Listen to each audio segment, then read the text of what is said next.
গাঁতত আছে। আহোমেই গোটেই অসমত 7 ৰাজ মাৰি 1 ৰাজ কৰিছিলে। গতিকে উপযুক্ত আহোম হ'লে তেওঁহে আমাৰ হিন্দু মুছলমান সকলোকে লগত লৈ আগবাঢ়িব পাৰিব। আৰু অতীতৰ কৰ্মৰাজিৰ পৰা দেখিছোঁ অখিল আজিয়ে বিধায়ক হৈছে, তাৰ কিমান আগৰ পৰা এই কৃষকৰ কাৰণে আন্দোলন কৰি আছে। He is a very good activist. গতিকে ভাই আৰু এইবাৰ বিশেষকৈ ধুবুৰীত তেওঁ যিটো অনুকম্পা দেখুৱালে মোৰ হৃদয় বিগলিত হৈছে যে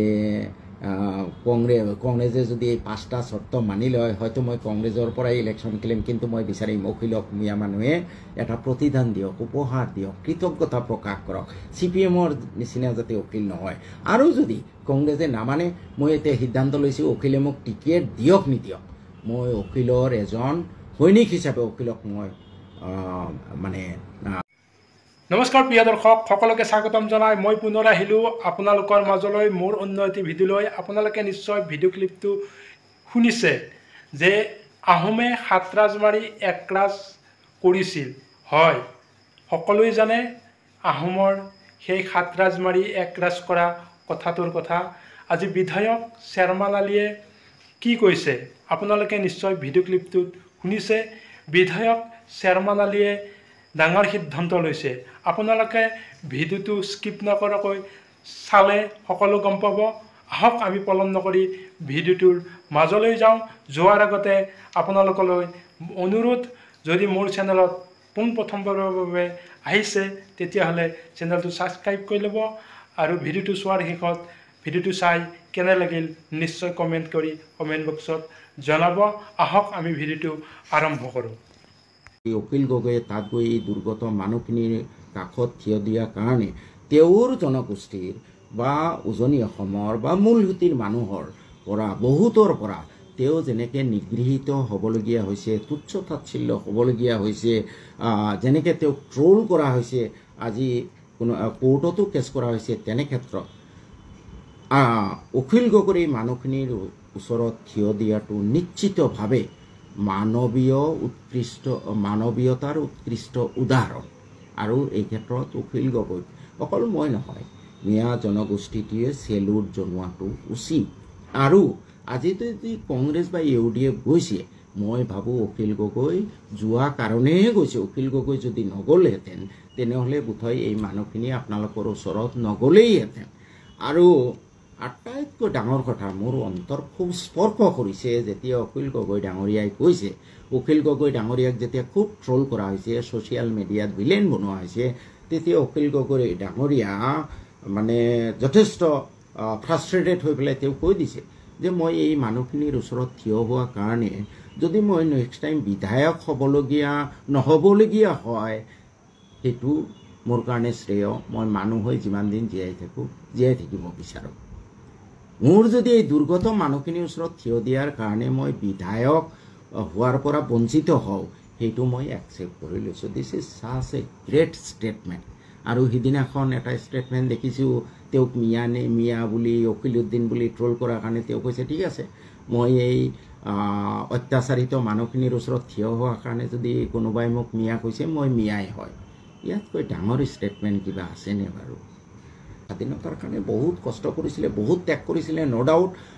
তো জৱাহৰলাল নেহৰু, ইন্দিৰা গান্ধীলৈ ঠিকেই আছিলে। তাৰপিছত ক্ৰমান্বয়ে এই পাৱাৰৰ সোৱাদটো পাই কংগ্ৰেছ নেতৃত্বৰ এতিয়া সেৱাৰ মনোভাৱ নাই। বিশেষকৈ আমাৰ অসমত কংগ্ৰেছ নেতৃত্বৰ মনোভাৱ হ'ল কেনেকৈ গাদী দখল কৰা। গতিকে ভাই আপোনালোকে ভুল নকৰিব। অহা নিৰ্বাচনত মই বিচাৰোঁ যে অখিল গগৈয়ে যিটো ত্যাগ কৰিলে আৰু তেওঁ আহোম ল'ৰা হয়, ৰজাৰ তেজ তেওঁৰ গাঁতত আছে। আহোমেই গোটেই অসমত 7 ৰাজ মাৰি 1 ৰাজ কৰিছিলে। গতিকে উপযুক্ত আহোম হ'লে তেওঁহে আমাৰ হিন্দু মুছলমান সকলোকে লগত লৈ আগবাঢ়িব পাৰিব। আৰু অতীতৰ কৰ্মৰাজিৰ পৰা দেখিছোঁ অখিল আজিয়ে বিধায়ক হৈছে, তাৰ কিমান আগৰ পৰা এই কৃষকৰ কাৰণে আন্দোলন কৰি আছে। He is a very good activist. গতিকে ভাই আৰু এইবাৰ বিশেষকৈ ধুবুৰীত তেওঁ যিটো অনুকম্পা দেখুৱালে মোৰ হৃদয় বিগলিত হৈছে যে কংগ্ৰেছে যদি এই 5টা চৰ্ত মানি লয় হয়তো মই কংগ্ৰেছৰ পৰাই ইলেকশ্যন খেলিম, কিন্তু মই বিচাৰিম অখিলক মিয়া মানুহে এটা প্ৰতিদান দিয়ক, উপহাৰ দিয়ক, কৃতজ্ঞতা প্ৰকাশ কৰক, CPM-ৰ নিচিনা যাতে অখিল নহয়।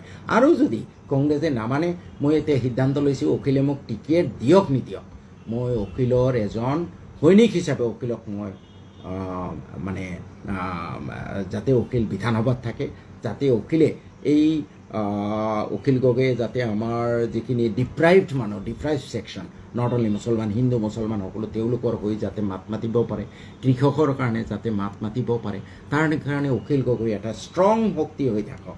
মই ইতিমধ্যে সিদ্ধান্ত লৈছোঁ যে কংগ্ৰেছেতো মোৰ চৰ্ত মানি লোৱাৰ প্ৰায় সম্ভাৱনা নাই, অখিলৰ লগত মই কোনো কথাও পতা নাই যে অখিলৰ ৰাইজৰ দলৰ হৈ মই কাম কৰিম, অখিলক মই শক্তিশালী কৰিম। এইটো মিয়াৰ বৰ্তমান দায়িত্ব, তেওঁৰ প্ৰতি কৃতজ্ঞ বা মুছলমান সম্প্ৰদায়ৰ সন্মানী ৰাইজক আহ্বান জনাওঁ যে আপোনালোকে পলিটিকেলি ভুল নকৰিব।